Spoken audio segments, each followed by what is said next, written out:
The Montana Festival of the Book is made possible through generous grants and sponsorships and through donations from people like you who love literature. Please support the sponsors listed in our program. Please buy lots of books. And please give us a donation if you're able. Also, please turn your cell phones off now if you haven't already. Mr. Lopez will be signing books immediately after this talk in the Holiday Inn atrium, where books are available for sale. I now have the honor of introducing another one of the great voices of the West who will introduce Mr. Lopez, one of our gala readers this year, William Kittredge.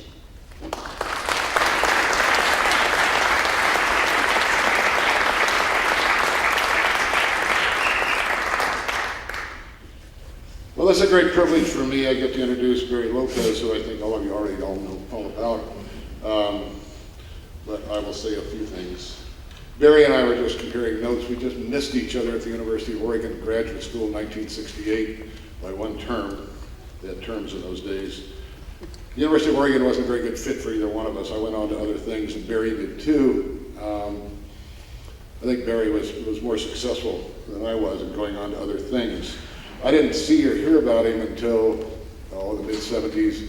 Finally, by 79, when Wolves and Men came out, a book that won the Burroughs Award and was shortlisted for the National Book Award, it began to become apparent what he was doing and what he was up to and the way he dedicated his life to honoring things, honoring the intimacy of the actual, intricacy and intimacy of the actual world, honoring traditional knowledge, and honoring precise writing. Knowing what to say, what there is to say, and how to say it with precision. Those things, I think, are what this book is about, saying things with precision.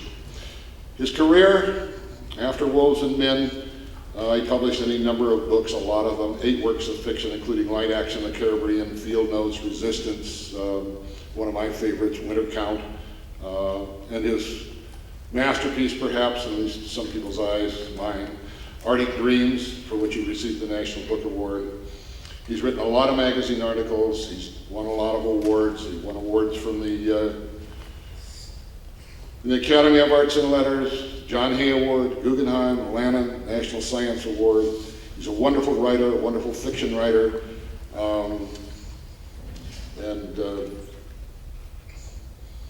But essentially what I want to talk about is very briefly, is just the notion of responsibility for the world, responsibility for what you say, and responsibility for accurate language, which I think is what this book is about. I'm going to read you a couple of things from it and shut up and get out of the way. This is from Eudora Welty, a story called Delta Wedding.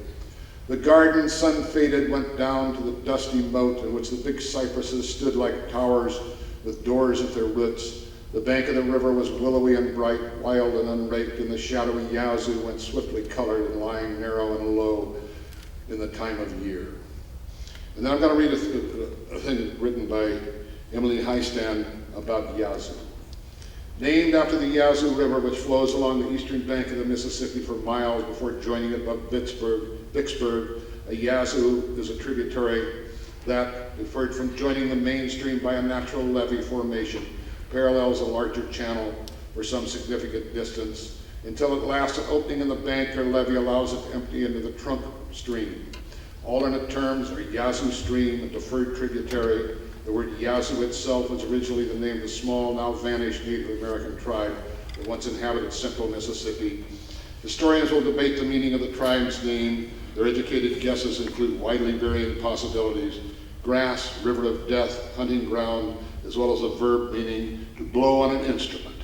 Contemporary place names derived from Yazoo include the Yazoo Cutout in Madison, Louisiana, the Yazoo Backwater Levee in Sharkey, Mississippi, and Yazoo County, the storied region where the Mississippi Hills descend into the Delta.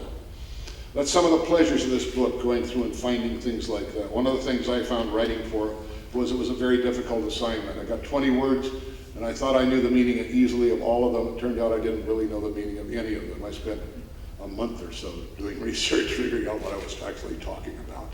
Now, I'll give you a man who does know what he's talking about, Barry Lopez. Thank you.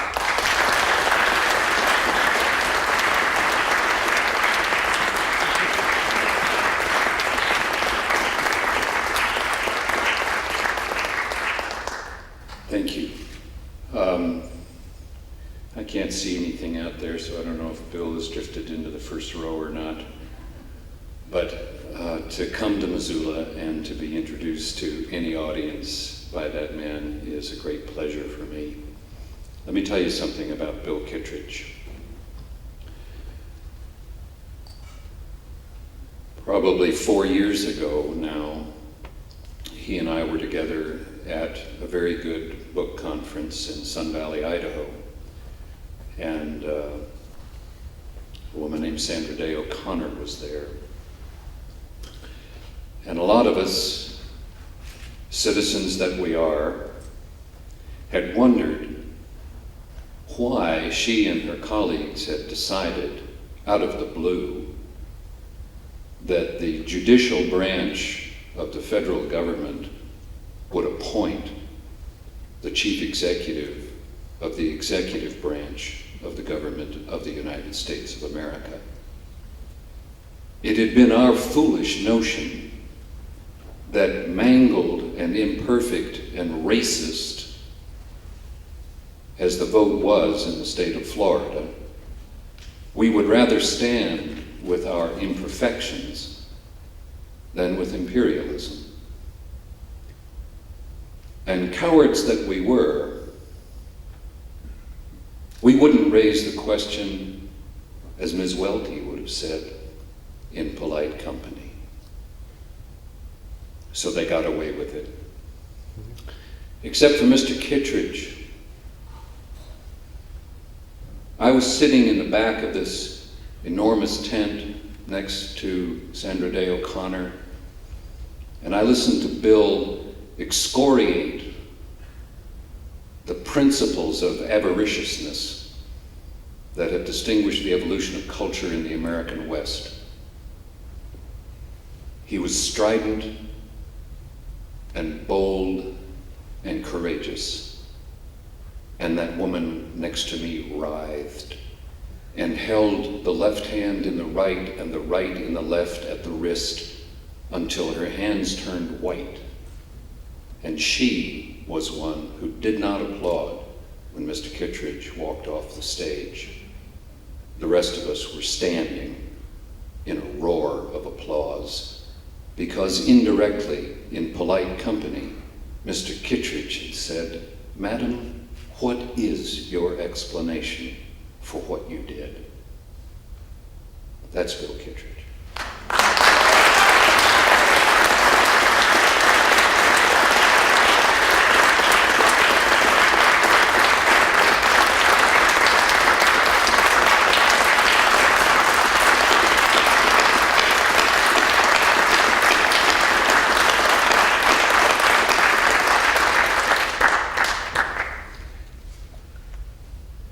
Now I would feel, even though I've come to this room and you've come here to hear about this book, Homeground, that I was a coward if I didn't say something as a citizen about what happened in the United States Senate yesterday.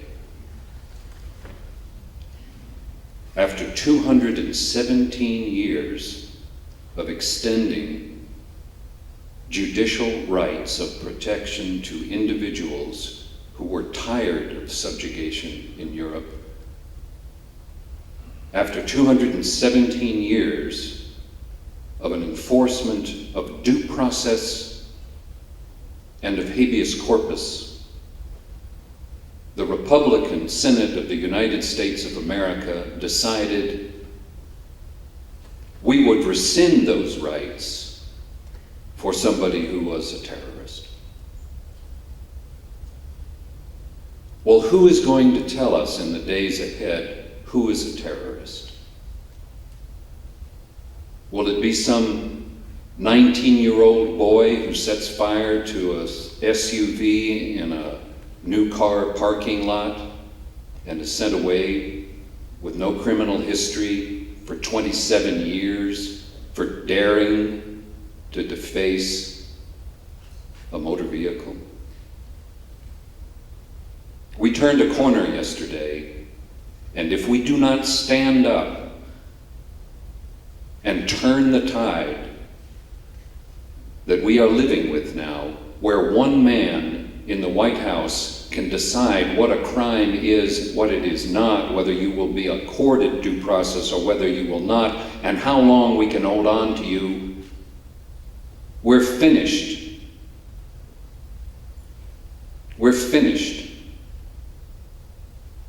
We're done for. We have a spineless group of people in the Democratic Party of the United States of America. And we have the same in the Republican Party of the United States of America. We are distracted by polarity. No one knows what the answer to this is, but I can give you one flashlight worth of a AA battery on a path. And that's this: neither government nor business is watching out for us. And that is why in every country of the world, whatever its form of government, people are talking about the movement towards civil society. In essence, what that means is of, by, and for the people. Not of and by and for a political party, not of and by and for anybody's business. This is about us. It's about our fate. And at some point, we have to find within the form of our government women and men who will stand up on the floor of the United States Senate and say, I don't care whether I am ever elected to public office again, but I will not bury my heart and bury my soul in this piece of horseshit that you are signing your names to today.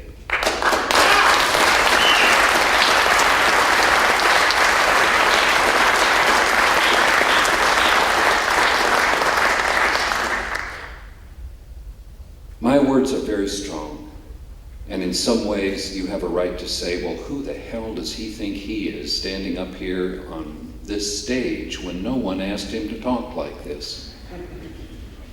There are 2 doors back there. You can send me out of either one of them.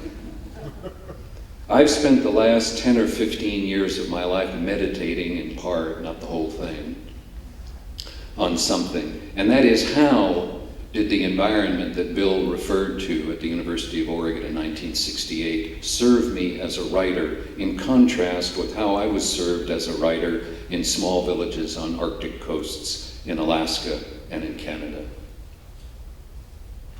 and in small villages in the Tanami Desert with Pinchinjinjara people and Walpuri people and Aranda people. How were the services different? A quintessential difference was that at the University of Oregon and other writers' workshops, we were tutored with this idea: it's all about you. And in the villages, a storyteller knew it's about us. And what that taught me was every writer, whatever age, or in our case, celebrity-driven culture you happen to find yourself in, the writer has a moral obligation of social responsibility. I can't stand up here and talk about this book and say nothing about what happened yesterday, because then I'm part of the same silence that rose. Pick an era, pick a place. Germany in 1933. And what was the wake-up call for some? 6 years later, September 1st, 1939, when the Panzer divisions invaded Poland. Then people began to wonder, we bought into this Lebenstraum thing. Maybe that wasn't right. Sorry, too late. It's too late. It doesn't make any difference what you write about as a woman or a man as a writer. If you're good at your craft, you will give us a novel or a poem or an essay that gives us language for what it is that troubles us and keeps us awake at night. It's wrong-headed to expect any writer to be an advocate of one or another kind of politics. But every writer is an advocate of one or another kind of integrity.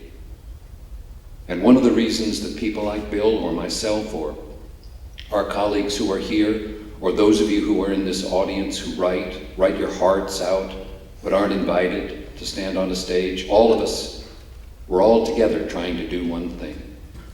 Say beautifully, carefully, articulately what it is we mean, and what we will stand up for, and what we will in no way stand up for. Our problem is loneliness. We're afraid to call on each other. We built a culture out of being cut off and alone and displaced. This is a long preface to a book that in some ways has something to do with that, but following on my light remarks here, I want to say this. It is our obligation to get on with our lives and make the best of it we can. And where we're able, in raising our children, doing our work, loving each other, most of us would like to say, well, what we mean. And that's where this book comes in. So I'll start turning darkness into light here, I hope, by telling you that for many years, 38 years now, I've been going in the evenings to the University of Oregon Library to track down the answers to questions I have. And one night when I was in the library, I tried to look up the term Blind Creek. And I thought, no, I know what that is, I think. But like Bill said, you think you know what it means, but you don't. So I was looking for a book in which an entry had been created by somebody who actually did know. And I couldn't find one. And I sought the help of the reference librarians, and we couldn't find among us any such book. We found dictionaries of geological terms, we found dictionaries of geographical terms, we found obscure pamphlets on the folk language of landscape from northern New Jersey. Are you who are laughing from New Jersey, or don't pick on them? Well, go ahead if you want. So I found material that was almost right, is what it came down to. And I thought we should know, because we're talking about landscape all the time now, the greenbelt this, the disposition of that wilderness, or what's going to happen in a city park. We're talking about what is the language we're supposed to use that's site-specific. Is that a hollow yonder? Or is it a clove? Or is it a Carolina Bay? I don't know. But we ought to. We ought to, if we're going to speak about places like that, as though they were more than objects, as though they were living entities, and we assume somewhere deep in our tissues that their fate was ours. It would be good to know what they were called, and not just that thing, or the valley. So I left the library that night and thought this over and called some other writers and talked to them on the phone, and eventually came up with this plan that Deborah Gortney, the managing editor, and I would bring together about 40 American writers, of whom Bill was one, and we would give each of them a set of terms and ask them to use their imaginations, and we would tell them that we were going to bring an academic board together of a landscape architect and a fluvial geomorphologist. Mencken used to call things like that out-of-town words. So here's another out-of-towner. We also had a geomorphologist, not just the fluvial geomorphologist. I'll leave you to you in your Latin classes of years ago to figure that one out. So we put together a board really of people with academic geographic knowledge. And what we said to them, Deborah and I, was, we want these imaginations of these men and women to race a little bit with these terms. But we want to be accurate, and we don't want to be misleading, and we want to create a book that a reference librarian would put with pride on his or her shelf. So that was our plan. That's what we tried to do. The project took 4 years, and as Bill said, many of the writers didn't realize what they were getting into. That it was no easy task to write a credible definition of a term and get it right, and have it pass muster. We also told the board, if it comes down to hair splitting, it goes to the writers. And our larger theme, I think, was to take advantage of this moment in American academic history when the humanities and the sciences seem interested in each other's way of talking about the world, and they seem interested in each other's epistemologies.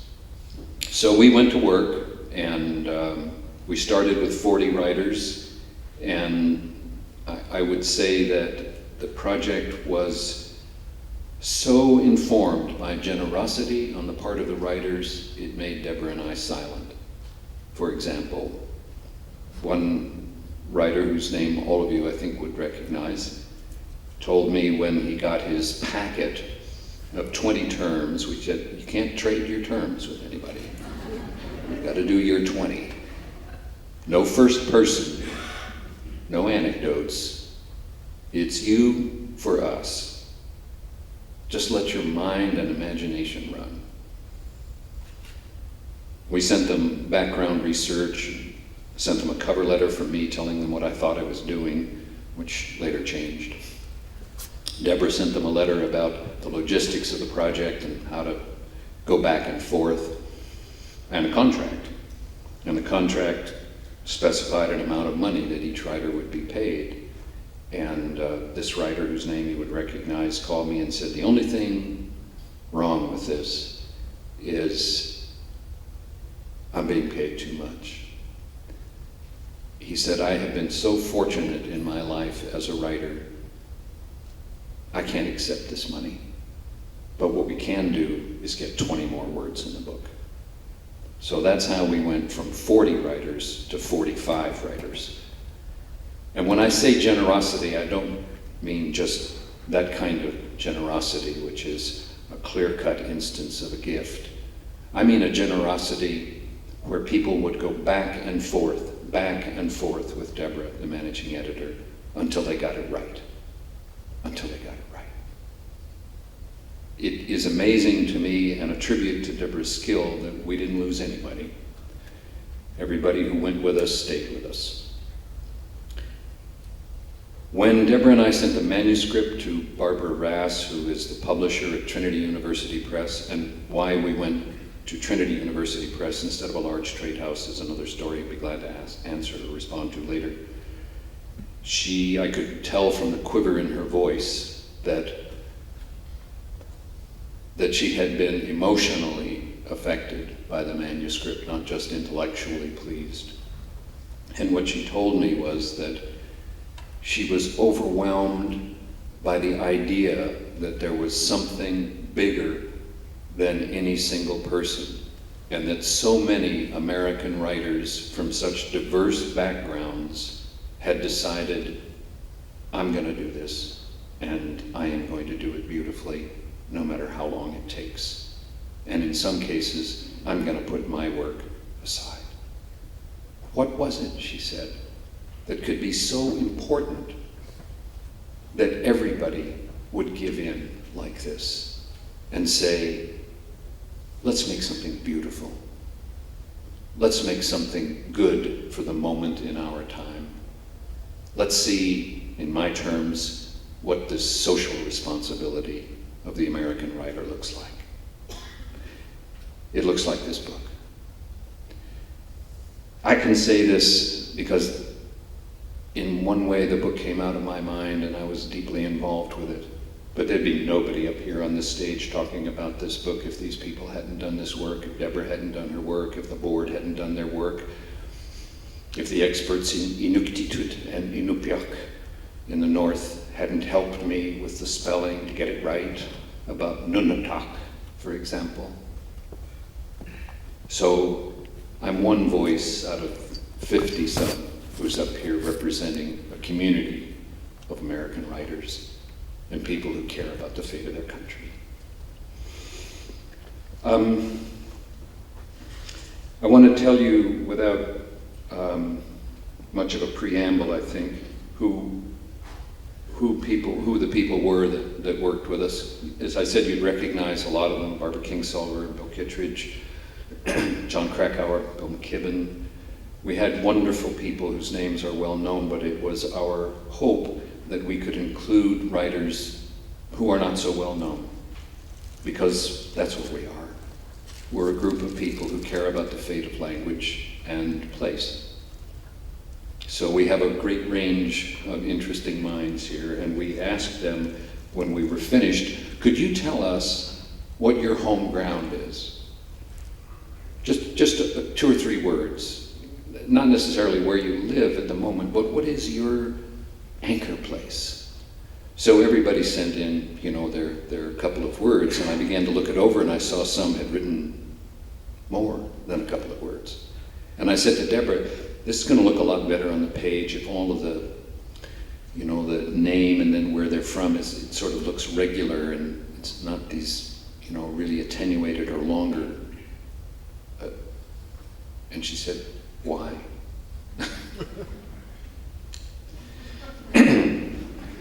John Daniel, Upper Long Tom River, Inland Coast Range Foothills, Oregon. Stephen Graham Jones, West Texas, more specifically the Permian Basin, more specific, a place called Greenwood, about 15 miles east of Midland. This gentleman down here, Missoula County, Montana, where I've lived for over 30 years, and Lake County, Oregon, where I grew up. Gretchen Legler, the little 80-acre parcel I share with my partner Ruth in the woods near Jay, Maine. Bill McKibben, the mountains on either side of Lake Champlain. Antonia Nelson, Route 66. Patty Ann Rogers, a mile east of Wildcat Point, the site of Kit Carson's last campfire, Colorado.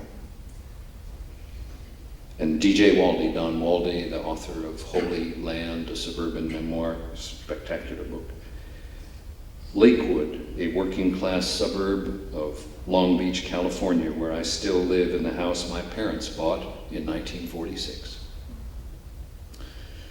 Bill gave you a hint of what we've done here. I can tell you an overview.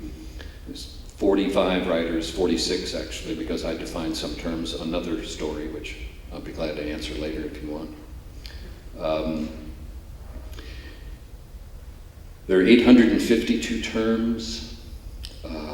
There's an index that includes another almost 700 words, where you would find a word that didn't have a full definition was included in a definition in a few sentences under some other heading.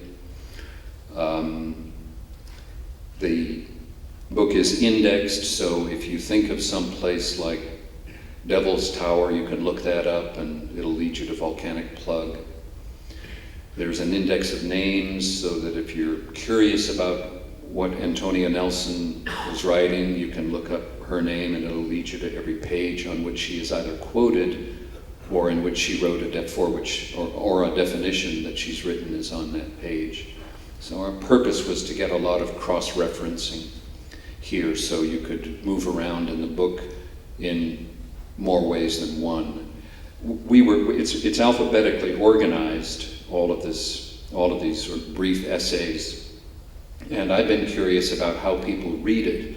What I find is that most people, I'm just opening a page that says Goat Prairie, Gooseneck, Glade, Glory Hole, Gore. Maybe your grandfather said something about his childhood in that goat prairie we lived on. So you could go and look that up, and then maybe you'd get caught up in what a gooseneck was. Ellen Malloy, God rest her soul, on a gooseneck. And Michael Collier on Glade.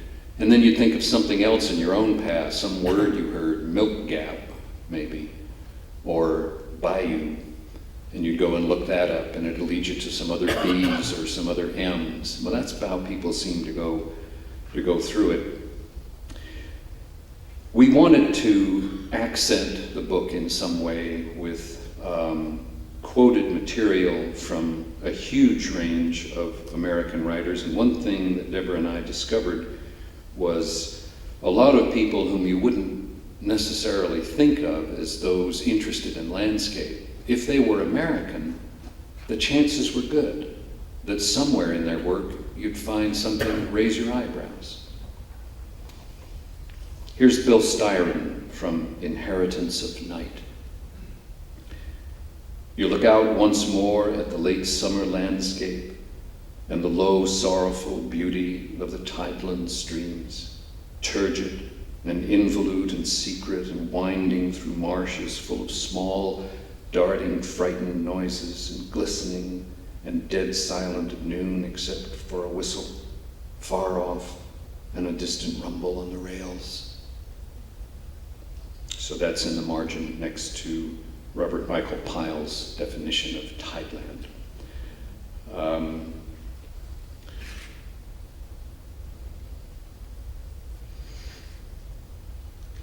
Mary Oliver told me over the phone when I asked her about using this poem, she said, "You go ahead." That's what I mean. She didn't say permission. She learned about the project and she said, "You go ahead." So opposite definition of desert are these lines from Mary Oliver's poem, Wild Geese. You do not have to be good. You do not have to walk on your knees for 100 miles through the desert, repenting. You only have to let the soft animal of your body love what it loves.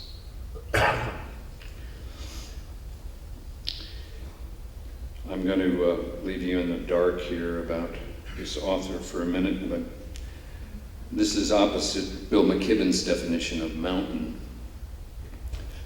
Distant mountains, near mountains, more mountains, bluish beauties, never attainable, or even turning into inhabited hill after hill. Southeastern ranges, altitudinal failures as Alps go. Hard and sky-piercing, snow-veined gray colossi of stone. Relentless peaks appearing from nowhere at a turn of the highway. Timbered enormities with a system of neatly overlapping dark firs, interrupted in places by pale puffs of aspen. Pink and lilac formations, pharaonic, phallic, too prehistoric for words. Buttes of black lava, early spring mountains with young elephant lanugo along their spines. End of the summer mountains all hunched up, their heavy Egyptian limbs folded under folds of tawny moth-eaten plush. Oatmeal hills flecked with green round oaks, a last rufous mountain with a rich rug of lucerne at its foot. The famous American nature writer Vladimir Nabokov in Lolita. I'm so tired of that locution, nature writer. What the hell else is there?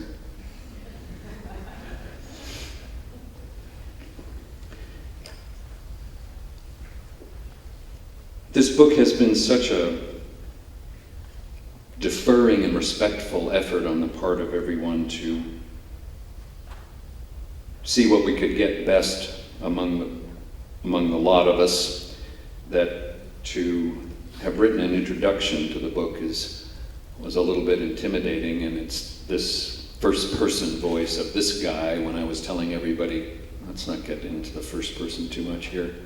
So if you'll bear with me, I wanted to read you a brief section at the closing of the introduction. What I was trying to do in the introduction is say, yes, it's a marvelous dictionary, and you will learn so much about how that person's mind works while they're trying to say something about how this works. So a bookstore owner told me that a couple of days ago. He said, what I love about this book is if you have a favorite author, you can just read their 20 definitions and think, yeah, that's how this person thinks of the world. Okay. So I'm starting in media res here. Many landscape features that initially seem identical in our eyes to landforms we've seen elsewhere turn out on close examination to be unique to a place. In part, this accounts for the large number of differing regional terms used for similar landforms, many of which have never been written down. And it helps explain why a creek in Wyoming is not the same thing as a creek in Maine, and why there is such a large family of dunes, from Medanos to Lunettes. If you're hiking in northwestern New Mexico, someone local might guide you through a tsegi. Tse is the Navajo word for rock, and tsegi, the generic term for canyon. Similarly, an Inupiaq hunter in Alaska might guide you through a landscape of punya, pingos, on the coastal plain, or Nunatak, which are Nunataks, in the Brooks Range. Inupiaq terms familiar in their anglicized form to many Alaskans. While some regional, non-English terms have come into widespread use, Bayou, a Choctaw term, Esker, Gaelic, Arret, French, Cripple, Dutch, Playa, Spanish.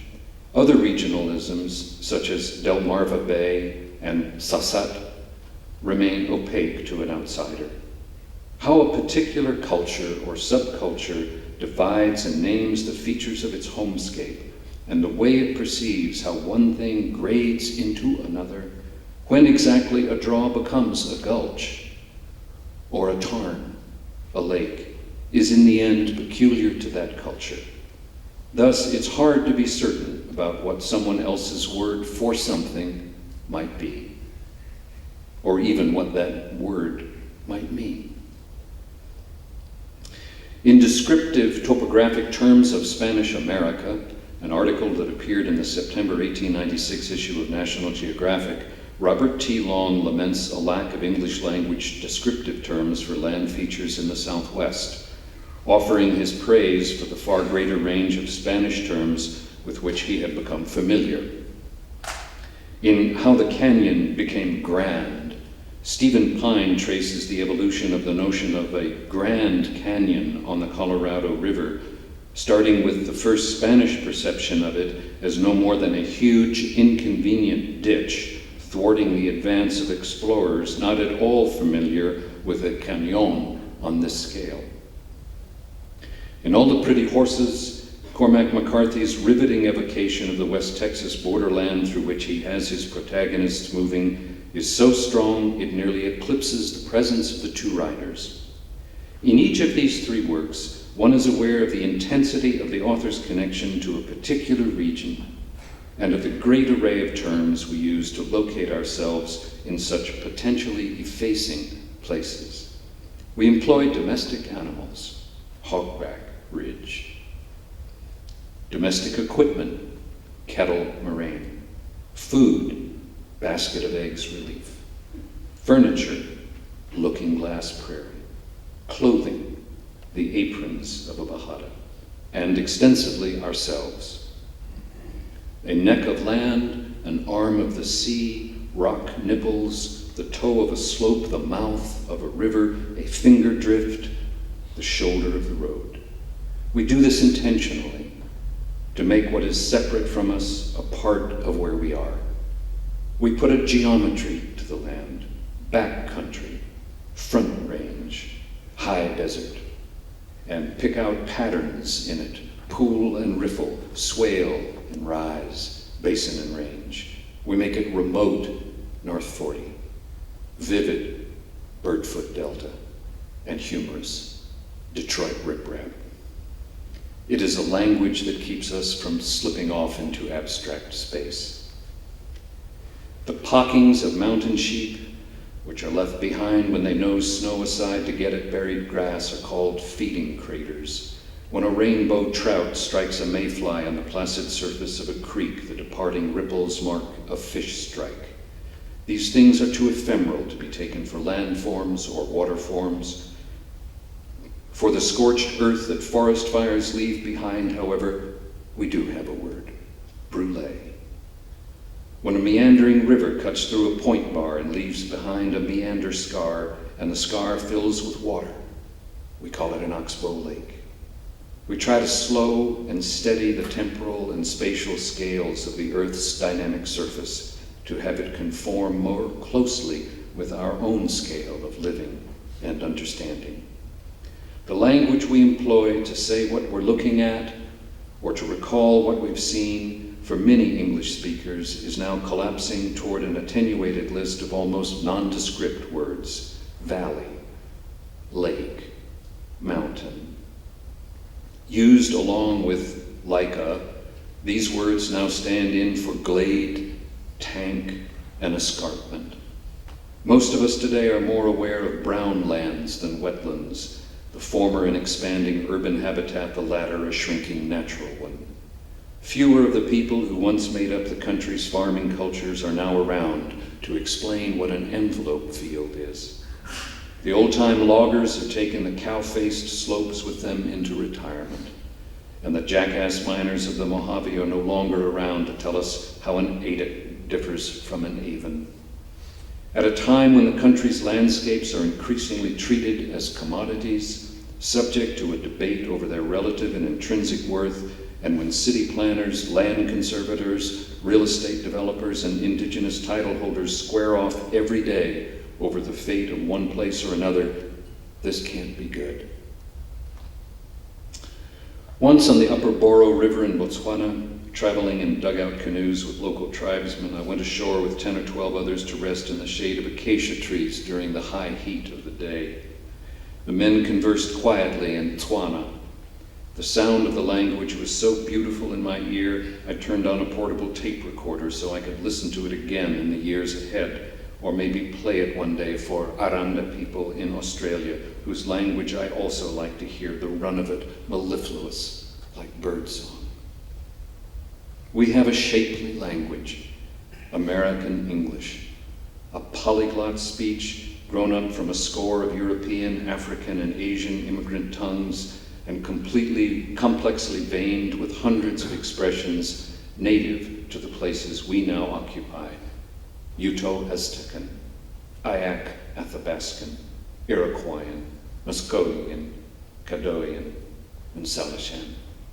We have named the things we've picked out on the land, and we've held on to the names to make ourselves abiding and real, to enable us to resist the appeal of make-believe lands, hawked daily as anodynes by opportunists whose many schemes for wealth hinge on our loss of memory, the anxiety of our alienation, our hunger after substance. In the pages that follow, a community of writers has set down definitions for landscape terms and terms for the forms that water takes, each according to his or her own sense of what's right, what's important to know. The definitions have been reviewed for accuracy by professional geographers, but the writer's intent was not to be exhaustive, let alone definitive. In concert with each other, they wanted to suggest the breadth and depth of a language many of us still seek to use purposefully every day. Their intent was to celebrate and inform and to point us toward the great body of work which they perused in their research and which, along with a life experience of their own, they brought into play to craft what they had to say. It was my privilege, and that of Deborah Gwartney, the managing editor, to have worked to bring this conception to these pages. Thank you.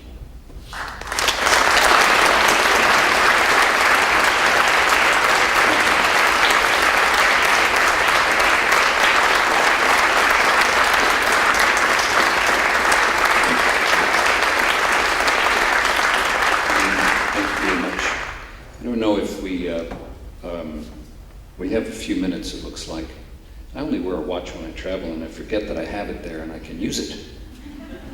Watch this. I wonder if I'm on Mountain Standard. I can't see you very well, but maybe if somebody makes themselves known and has a question, I can try to respond to it. It's pretty interesting when you're looking for a hand you can't see. Yes. How did you settle on the terms you would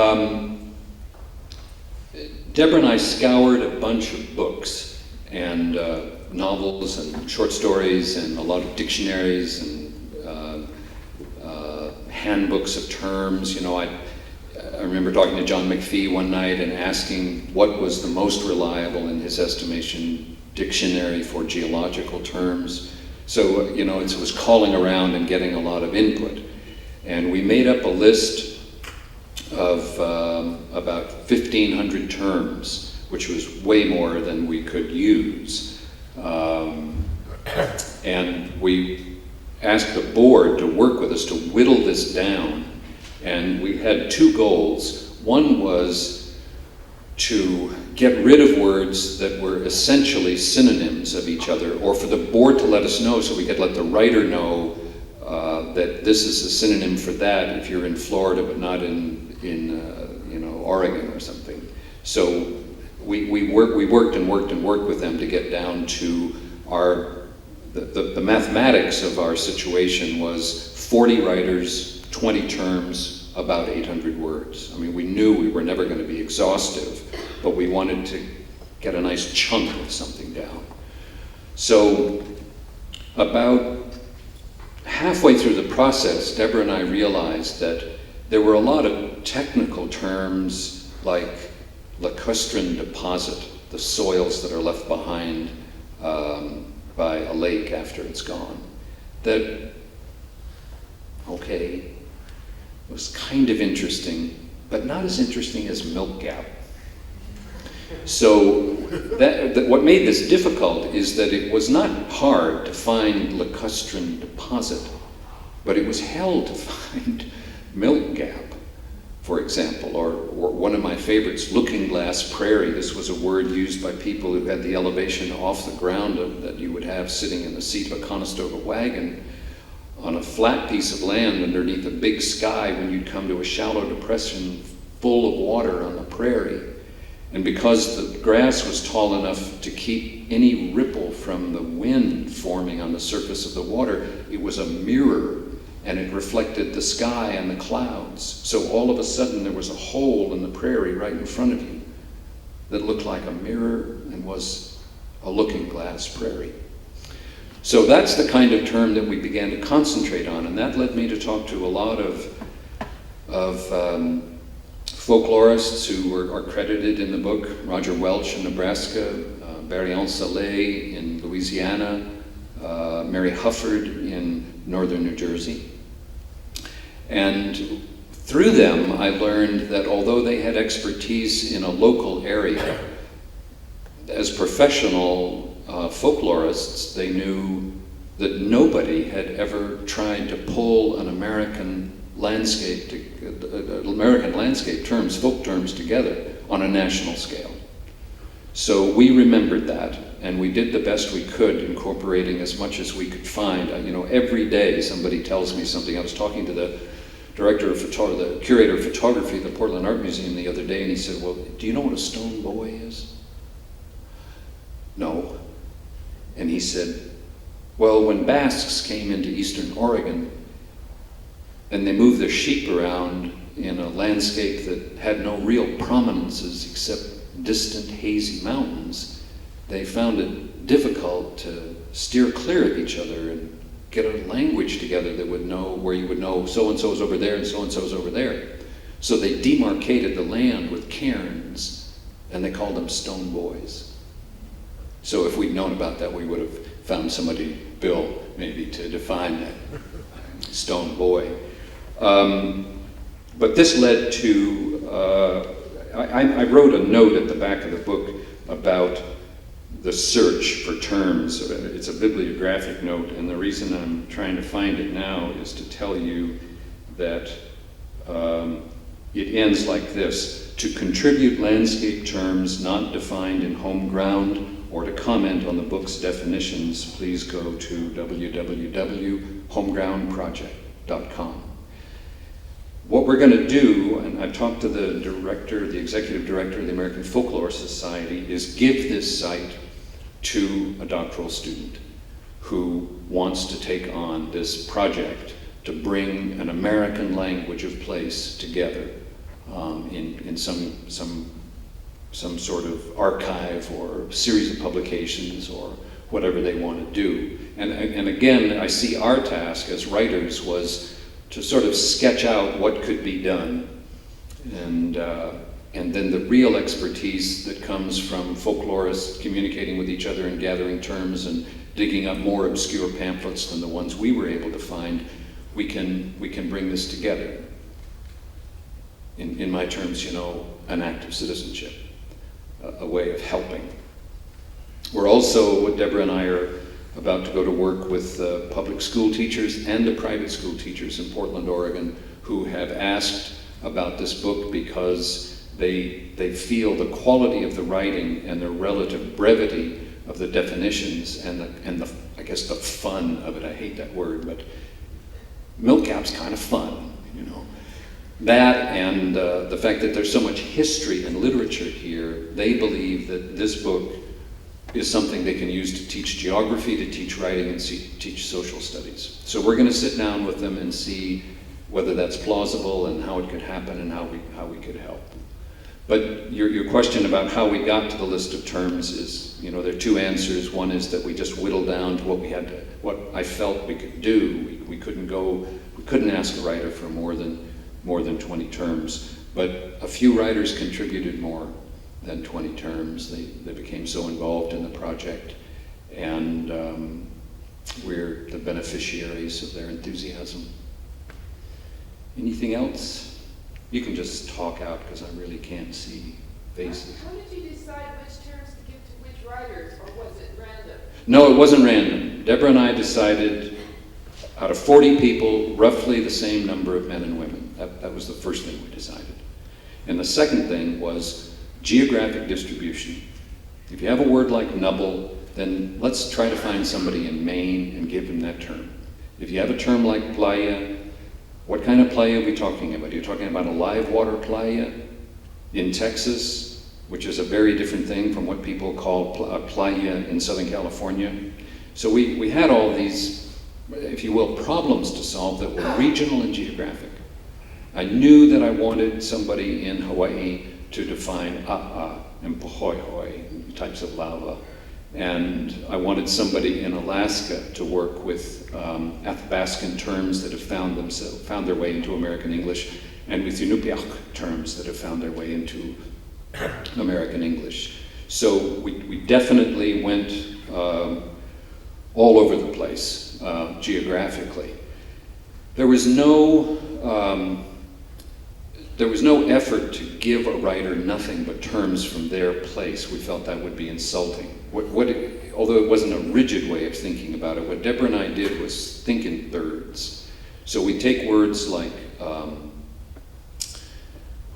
ford, as, you know, to ford a river, or the ford that is a river, or rill, and give it, and that would go in one pile of words, sort of the words that somebody from Illinois could do as well as somebody from California, maybe. Rill might not be a very good example, but then we had a second set of terms that were regionally specific. And that, an example of that would be Carolina Bay went to Jan de Blue, who lives in the Outer Banks. And then the third category of terms were those that were just, we felt interesting enough that a writer would want to play with them, like a thank you, ma'am. When you get two section line roads, which is another definition in here. You get two section line roads that cross each other, and you get that chop before the crossroads in the road. That's called a thank you, ma'am, in some places. And it grew up because men enjoyed the opportunity to pretend to be thrown sideways in the seat. Then they were on their own, or, whatever. Thank you, ma'am. So we told the writers, run with anything you want. We'd like to have nothing shorter than 25 words and nothing really longer than about 150 words. And Deborah stuck to that. She did all of the work with the editors, all the back and forth, with the writers. And she stuck to that, and then she told me one day, I'm wondering if this is the right thing. We should let them go a little bit longer, because some of these writers have a longer rhythm. And it's playing against their strengths too. It's just an artificial thing. And she had such good sense about the book and how, as she shaped it with these people. And we decided then that we'd let writers go a little bit longer, and prayed that the writers whom we had told no, not longer than 150 words, weren't, when the book is published, say, excuse me, I noticed that Patricia Hempel went 358 words for Lake. I only got 150 on, whatever it is. I don't know what I'm going to say. But I'm sure I'll think of something that has to do with community. And get out from underneath it that way. Maybe one more question. How did you define American? Because spatially and temporally, you're kind of all over the map. You've got indigenous words, you've got French words, you've got Hawaii, you've got Alaska, and some of the words you're mentioning are from indigenous peoples that are actually living in Canada. So how did you come to terms with all of that? Well, we didn't, these are terms that are spoken in everyday English in the United States of America, which would include Alaska and include Hawaii. We thought for a while about including Canadian terms, but it was just Deborah and me and the board, and it was too much to manage. In the cases where we used Navajo words or Inupiaq words or Athabascan words or Native Hawaiian words, they were words that people living in those areas use every day. They've been incorporated. A word like Nunatak, which is the plural, we call Nunataks in an anglicized form. And a Nunatak on the north coast of Alaska is not the same landform as a Nunatak on Baffin Island, where Inuit Eskimo, not Inupiaq Eskimo, live. So we had a lot of sorting to do, and it was the kind of sorting that you just, the borders were a little bit permeable. And we dealt with things that were, we were really in over our heads, I think, on probably some things, because in a state like New Mexico, there's a system of irrigation in northern New Mexico that is locally called by everybody a system of acequias y sangrias, a system of larger and smaller ditches, or ditches that bring water off a river through an irrigated plot and back to the river. The sangrias move the water. The venous structure of that side of it brings water back to the river. The nomenclature there is tremendously deep, and most of it is unrecorded. But if you go to a head gate and you said to somebody who lived in that area that you were at the head gate, they would know what that was. But even if they didn't speak Spanish, they would know what you meant if you said that you were at La Presa, at the head gate. And they would also know if you said Azud, A-Z-U-D, that you were using an Arabic term for a head gate. And the reason you were using it is because it's Iberian Spanish that dominates in some way in northern Mexico, not Mexican Spanish. So in brief, we're talking about something way beyond the capacity of non-linguists to deal with. I think we were also settled with the idea that as long as the term turned up, if you'd hear it in a cafe in the area, then it went into our pile of terms we might use. We had, I would say in retrospect, we had an easier time of it in the countryside, with terms like envelope field, that a farmer, where a farmer plows 4 triangles that come together in the shape that you'd see on the back of an envelope. Those kinds of terms, or loggers' terms, or ranchers' terms, anybody who was out on the land, we could find quite a bit of that. We couldn't find as much, I thought, in the cities as I wanted to have. Desire path is one where, sometimes landscape architects now, they will lay out a quadrangle surrounded by buildings, and instead of making sidewalks, they'll put it all to grass. And they will let the traffic from one building to another over time mark the grass in a pattern of desire paths. And then they will go in and build the sidewalks there, because that's where people desire to go. So I wish we could have found more like Detroit riprap, and I'd always wondered what that narrow space between great big buildings is in a city. There's some variance, or you can't build a building on the whole lot, or one reason or another, the building doesn't completely fill the lot. So you end up with these 10-inch wide or 18-inch wide strips between 2 big buildings in the city. What's that called? Terrain vague. That's what they call it. That's what landscape architects call it. So, thanks for coming. And if anybody wants to hear about it, thank you, Bill. Thank you.